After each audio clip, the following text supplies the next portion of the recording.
আলাইকুম, সবাই কেমন আছেন? আলহামদুলিল্লাহ, আপনাদের দোয়া আমি অনেক ভালো আছি। আয়াত মমস ব্লগ দেখার জন্য সবাইকে স্বাগতম জানাচ্ছি। Hi everyone. হাই রে বৃষ্টি, আজকে সকাল থেকে একটু নেই, ফাঁকা নেই, বৃষ্টি হইতেই আছে। এখনও কিন্তু বৃষ্টি হচ্ছে। আমি যে ছাদে আসছি তারপরে কিন্তু বৃষ্টি হচ্ছে। তো বৃষ্টি আসতেই আস্তে আস্তে। এখন ছাদে আসছিলাম আমি, এই যে ছুরি নিয়ে আসছি, একটা ধুন্দুল ধরছে। আবার ধুন্দুলটা যদি না কাটি তাহলে আবার বুড়ো হয়ে যাবে। আর সোনার খিচুড়িতে আবার দিব। তাই ভাবলাম নিয়ে যাই। আর ওই পাশে আমার সোনার শরীরটাও ভালো না। আমার সোনার ঠান্ডা লেগে গেছে। কালকে বৃষ্টিতে গোসল করে সেই ঠান্ডাটা বাজিয়ে ফেলছে। তো সোনার হাত মুখ ধোয়া রেখে আসছি ঘরে, যে আজকে আর গোসল করাবো না। তবে এই পাশে আমি আবার ছাদে দুদিন পরে আসছি, কারণ বৃষ্টির জন্য আর করে তুলতে পারি না। আর এই যে একটা ধুন্দুল আছে, এই ধুন্দুলটা তোলার জন্য আসছিলাম, যে আয়াতে খিচুড়িতে দিয়ে রান্না করব। এই জন্য কেটে নেই ধুন্দুলটা। আসলে এরকম টাটকা সবজি পেরে বাচ্চাদের খাওয়ানোই ভালো। বিশেষ করে আমি তো কোনো তেমন একটা সার দিই না বা কীটনাশক দিই না। অনেকে তো যে ফলের মধ্যে কীটনাশক দেয় পোকামাকড়ের জন্য, আমি কিন্তু সেটার ব্যবহার করিনি। কারণ আমি তো ওই যে প্লাস্টিক বেঁধে রেখেছিলাম। তো আমি কেটে নিই, তারপরে হয়তো আবার শেয়ার করব, ভিডিওটা শুরু করব নতুন করে আবার। কারণ আসুন আবার কান্নাকাটি করতেছে। তো আসুন ঘরে আছে, তো চলে যাই ঘরে।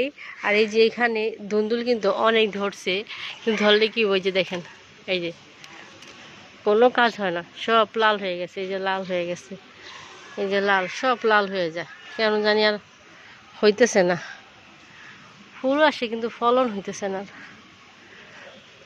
আমার এটাকে আমি ধরে রাখছে রে, বড় হতে চাইলে তো বড় হইতে পারবে না গাছে।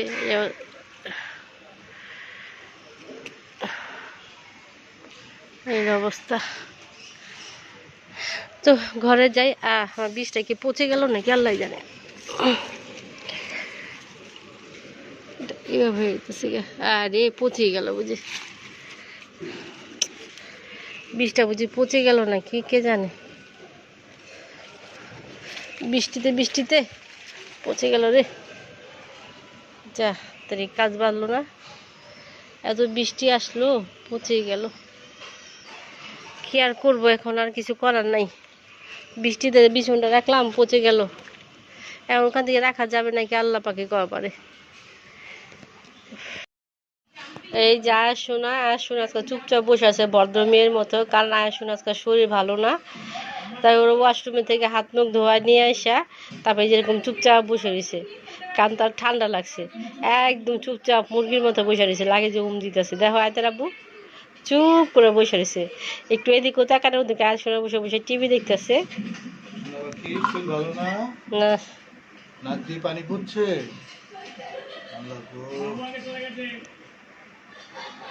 তুমি আর বৃষ্টিতে গোসল করবে? দেখেন মানে গোসল করে ঠান্ডা লেগে গেছে, এরকম খারাপ লাগতেছে। এখন বৃষ্টির কথা বললে আগেই বলে যে না, ওই আর গোসল করবে না। আর গোসল করো না মা। আর কথা বলতেছে না, এই যে ব্লগ দেখতেছে। কি হয়েছে? নাকে পানি পড়তেছে। তুমি কিছু খাবে না? কিছুই খাবে না? ওরে আমার সোনা পাখি রে, ঘুমাতে উঠে কিছু খাওনি? আরে আমার সোনা ঘুমাতে উঠে কিছু খায়নি, ভালো লাগতেছে না? ডক্টরের কাছে যাবে? জানেন আমার মেয়েটা কোনো ওষুধ খেতে চায় না, কিন্তু আজকে যে তুলসী পাতা এনে রস করে দিয়েছি, আমার মেয়েটা খেয়ে ফেলছি। কারণ ওর কাছে অনেক খারাপ লাগতেছে ভিতরে। এই জন্য একবার দিয়েছি তুলসী পাতাটা খাও মা, ঠান্ডাটা চলে যাবে। সে তুলসী পাতার রসটা খেয়ে ফেলছে। অথচ বড় মানুষই কিন্তু তুলসী পাতার রস খেতে পারি না।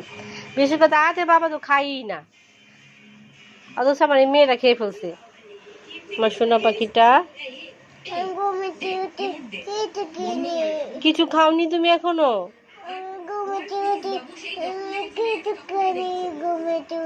ঘুমাতে উঠে কিছু খাওনি, এখন কি খাবে তুমি বলো? কি খাবে এখন তুমি? মা কি দিবে তোমাকে? কি যা খাবে তুমি বলো? পিঠা খাবে? কি খাবে তাহলে বলো মাকে? কি খাবে তাহলে বলো? যেটা খাবে ওটা এনে দিব। কেক খাবে? আচ্ছা ঠিক আছে। আচ্ছা আব্বু কেক খাবে, মেয়ের জন্য কেক নিয়ে আসো। আর আনতে যাবে বা কি করে? আমাদের বাসার নিচে দেখলাম আঁটু পর্যন্ত পানি, আমাদের একদম গেটের সামনে থেকে এত পানি। সকালবেলা আয়তে বাবা নাস্তা আনতে গেছিল অনেক কষ্ট করে, এখন আমার মেয়ে বলতেছে কেক খাবে। কিন্তু যেহেতু মেয়ে বলছে আমার